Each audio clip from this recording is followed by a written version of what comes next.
En marzo de 2021, el Parlamento español aprobó la Ley de Eutanasia, una ley tramitada durante el estado de alarma, sin debate y desoyendo a las principales instituciones consultivas y profesionales de la materia. Pero la eutanasia no es la solución al sufrimiento, es parte del problema, porque matar es lo contrario de cuidar, porque el sufrimiento sí se puede aliviar. Nosotros estamos inmersos en una realidad que es el dolor, la enfermedad y la muerte. Y esa es una realidad inherente al ser humano, que es trágica, que es muy dura, por supuesto, pero que también nos da unos parámetros grandes y saca lo mejor de nosotros mismos.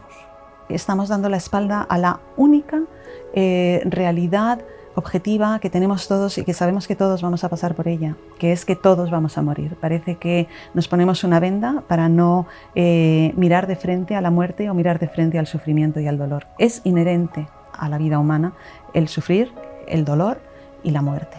No, a lo mejor no hay un dolor físico tan tremendo como el que había antes, porque hoy en día con las medicaciones se alivian, pero hay dolor moral y dolor psicológico. Bueno, frente a eso, pues la solución es todo el mundo anestesiado, todo el mundo abducido con antidepresivos, con ansiolíticos, con morfinas, con codeínas, con relajantes. Oye, busquemos más cosas, ¿no? Busquemos dar realmente solución a los problemas de fondo, ¿no? Como médico queremos el mejor bien del enfermo y necesitamos desarrollar el cuidado. La medicina del futuro es la medicina del cuidado. Que ningún paciente llegue a la desesperación, a una situación que le haga no desear estar vivo porque su enfermedad, sus síntomas refractarios, sus náuseas, su dolor, su picor, su angustia, le lleven a la desesperación. Veo con mucha pena cómo en nuestra sociedad a las personas que están más débiles, más necesitadas de ayuda, en vez de darles esa ayuda, en vez de darles ese apoyo, pues se va a aprobar una ley que permite quitarles la vida. Y por lo tanto creo que es una ley que va a destruir la relación tan bonita médico-paciente, es una relación pues en desigualdad, ¿no? Porque el paciente está sufriendo, está en una situación de debilidad y sabe que el médico va a hacer siempre lo mejor para él y se va a perder esta relación de confianza. Se dice que el populismo es dar soluciones simples a problemas complejos. Pues bien, la eutanasia es un ejemplo de populismo extremo porque se propone el acto de matar para resolver la complejidad del sufrimiento humano. En una situación en la que hemos vivido de una pandemia que se ha llevado docenas y docenas de miles de amigos, familiares, ciudadanos en general, que en esa situación se abra un debate sobre la eutanasia es de una inconsistencia, de una indignidad incluso verdaderamente asombrosa. Lo fundamental en la vida es precisamente el respeto a la vida. Y yo creo que todos aquellos movimientos que faltan ese respeto básico, en el fondo lo que están haciendo es denigrando la calidad humana, denigrando la dignidad humana. Eso se aplica claramente en el aborto y se aplica claramente también en la eutanasia, ¿no? En España la ley de eutanasia ha sido producto de una ocasión para ir apagando otros problemas como era el coronavirus, una ocasión en que el Estado ha pasado por alto aquellos consejos que tenía que realizar obligatoriamente. Aquí en España se está copiando y mimetizando las ideas más extravagantes, más estúpidas, más absurdas que hay por todas partes. Y ya se abandonaron las grandes causas de las reclamaciones de la igualdad o de la necesidad de atender a las necesidades de las gentes para fijarse en este tipo de línea de pensamiento que provienen de determinados círculos intelectuales y en el fondo revelan una miseria mental y una miseria argumentativa verdaderamente pavorosa, porque al final tampoco soluciona ningún problema real de la comunidad política o de la comunidad social. me parece que dejamos a los ancianos, a los enfermos, a los más frágiles, a los discapacitados, a los enfermos mentales en la mayor vulnerabilidad, en el abandono terapéutico. Es una solución fácil, es una solución económica, es una solución que nos venden como progresista, yo diría más bien populista. Y cómo puede una sociedad hablar de progreso si acaba con la vida de las personas más vulnerables o de las personas en situación de una enfermedad grave, de una enfermedad terminal o de ancianidad. Que la eutanasia no es la solución lo vemos en los propios países de Europa. Solo 3 de ellos cuentan con una ley parecida. ¿Es que los demás gobiernos europeos son insensibles al sufrimiento de sus ciudadanos? Por supuesto que no. Pero su respuesta va en una dirección muy distinta a la que ha dado el gobierno español.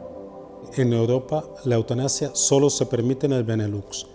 Pero es que además, si nos vamos al resto del mundo, solo hay 2 países más, que son Canadá y Colombia, que permiten la eutanasia. Son muy pocos los países que han decidido embarcarse en esa línea, ¿no? Lo cual quiere decir que efectivamente, de una manera global, hay un rechazo, hay una falta de empatía por ese tema, ¿no? No se ha mirado a países pioneros en Europa en materia de investigación, pues como es el caso de Alemania, como es el caso de Reino Unido, Italia, Francia, en los que esta cuestión tan crucial se ha regulado de una manera distinta.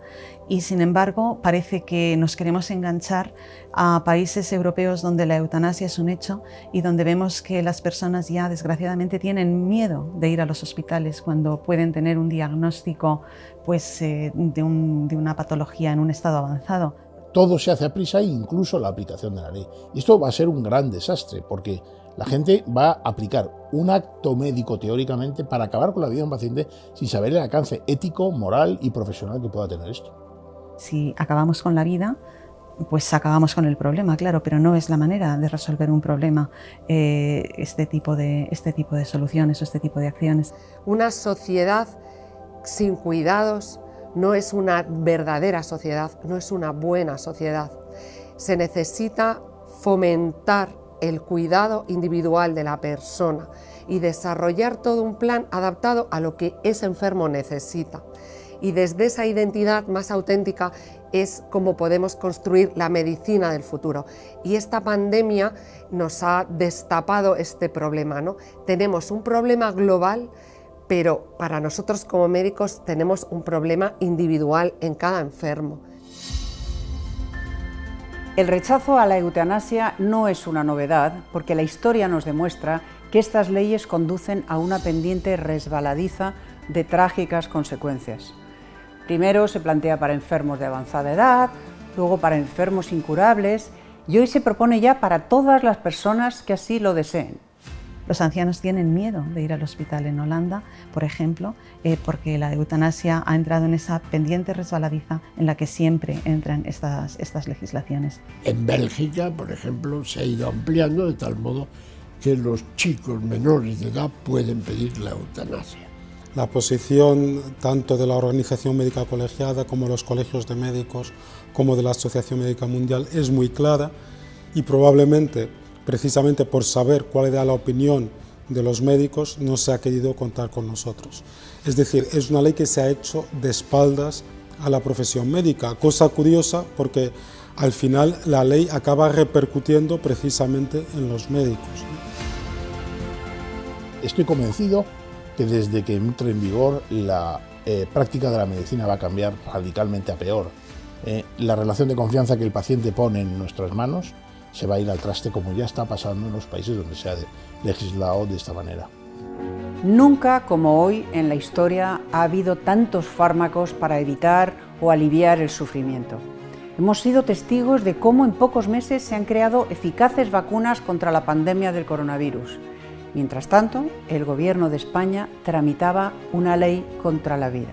La verdad es que yo considero que es una situación esquizofrénica, porque por una parte, en el ámbito de la oncología, por ejemplo, hemos sido capaces de secuenciar los genomas de los tumores, somos capaces de prácticamente tener una medicina personalizada en muchos de los casos de los tumores, lo que ha supuesto una inversión en investigación ingente y en recursos humanos también, y podemos decir que la verdad la investigación de la oncología en España está a la cabeza, ¿no? Y sin embargo, se utiliza, por ejemplo, el paradigma del paciente oncológico como uno de los susceptibles de acabar con su vida cuando se diagnostica un tumor con metástasis, por ejemplo. Cuando sabemos perfectamente que esa persona puede vivir y puede vivir con una calidad de vida completamente razonable gracias a una estructura de cuidados paliativos. Esta ley nos parece muy peligrosa porque va contra la esencia de la medicina. Hay que saber que la eutanasia está condenada tanto por el juramento hipocrático, por la Asociación Médica Mundial, pero también por el Código Deontológico de España, en el que se indica que los médicos nunca en ningún paciente, ni siquiera en el caso de que el paciente lo pida, realizaremos eutanasia. Y por lo tanto me parece muy grave que se apruebe una ley que va contra el código deontológico que tenemos todos los médicos en España. Se ha desoído los informes que ha habido manifestándose nítidamente en contra de esta ley. El propio Comité Nacional de Bioética, el Colegio de Médicos, sencillamente no se ha escuchado, no ha habido un debate. No se ha pedido la opinión de expertos, ni de investigadores, ni de médicos, ni de psicólogos, ni de toda el área interdisciplinar que acompaña un momento tan crucial como es el momento de la muerte o de la fase terminal de una persona. Casi todas las leyes que tienen relación con estos aspectos incluyen la objeción de conciencia, que desde mi punto de vista es producto de la mala conciencia del poder, es decir, el poder sabe que su ley va a alterar conciencias de muchos de los destinatarios. Y entonces, llevado por una especie de conmiseración o mala conciencia, establece cláusulas de conciencia. Es un choque frontal. O sea, nos hemos preparado, hemos luchado, hemos entregado nuestra condición, toda nuestra esencia como personas, todo nuestro saber, toda nuestra voluntad para aliviar, para curar, pero por lo menos para aliviar a las personas. Y ahora de pronto pongamos fin inmediatamente y de una forma trágica y rápida cualquier sufrimiento de cualquier naturaleza. Incluso las leyes existentes, sobre todo las más recientes, sitúan la eutanasia como último recurso después de los cuidados paliativos. Como bien saben los profesionales de la medicina, la mayoría de las personas no desea morir, y menos aún que le maten. Lo que quieren es no sufrir, quieren estar acompañados y en condiciones confortables. Los cuidados paliativos es una disciplina que atiende a los enfermos y a las familias cuando están en un proceso de final de la vida, ¿no? Y atienden todos los aspectos que incluye el sufrimiento cuando se llega a esta etapa de final de la vida, los aspectos físicos, emocionales, espirituales, en fin, todo tipo, sociales incluso, ¿no? Y eso es lo que hacen mediante un equipo multidisciplinar, atender ese sufrimiento y aliviar ese sufrimiento.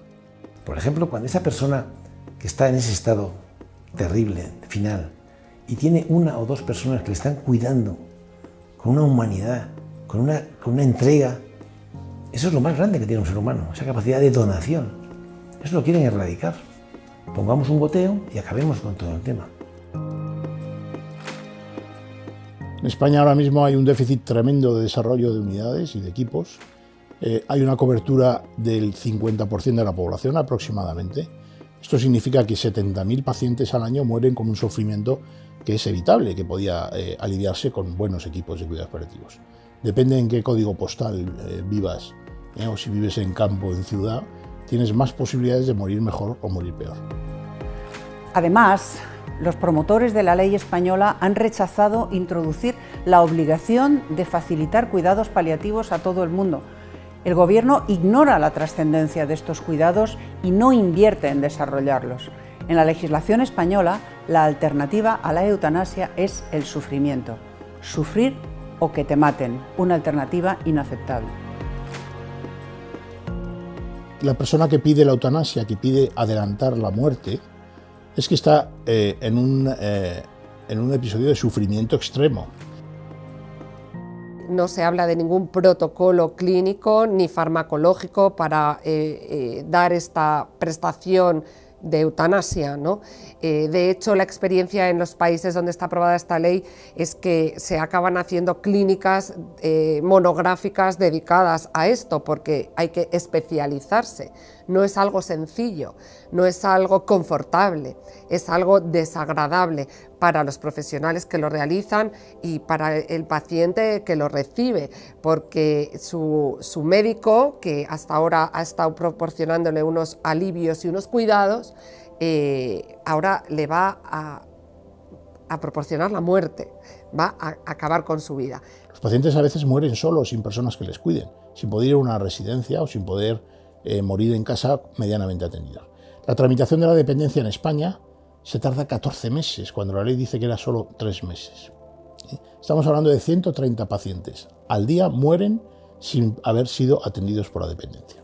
Una persona que entra en situación de sufrimiento que le lleva a tener deseos de acabar con su vida y a solicitarle a su médico que así lo haga y que tiene todos sus órganos vitales funcionando, porque lo que tiene es un diagnóstico de una enfermedad pues neurodegenerativa que no tiene curación y que eso le ha llevado a esa situación de sufrimiento y quiere pedir la eutanasia, quiere pedir que su médico le proporcione la muerte, esa persona es muy difícil matarla.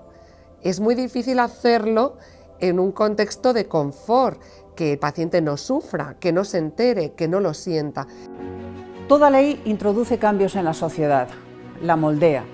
Se está formando a un nuevo profesional médico que nada tiene que ver con aquel que hizo el juramento hipocrático. Las sensaciones más íntimas de un jurista, cuando ve un experimento sin retorno que va a introducirse, es más bien el pensamiento de que nos encontramos con un error jurídico. Eso es lo que a mí me llevó a escribir varios artículos sobre esta temática, haciendo notar por encima de sentimentalismos o de ideologías, sino la característica de error jurídico que esta ley lleva atrás de sí. Como ciudadana me preocupa la falta de reflexión y de debate social sobre este problema. Creo que es un fracaso. Y luego como médico lo vivo como positivamente, pensando en que es una oportunidad el que nos haya sobrevenido esta ley tan dañina para la persona y para la sociedad. Es una oportunidad para que ofrezcamos una alternativa que tenga mayor valor, que sea más atractiva y que todos vivamos como una opción mejor, ¿no? Que son los cuidados integrales, personalizados, con inversión económica, con desarrollo en primaria, en intermedios, en hospitalaria, en pública, en privada.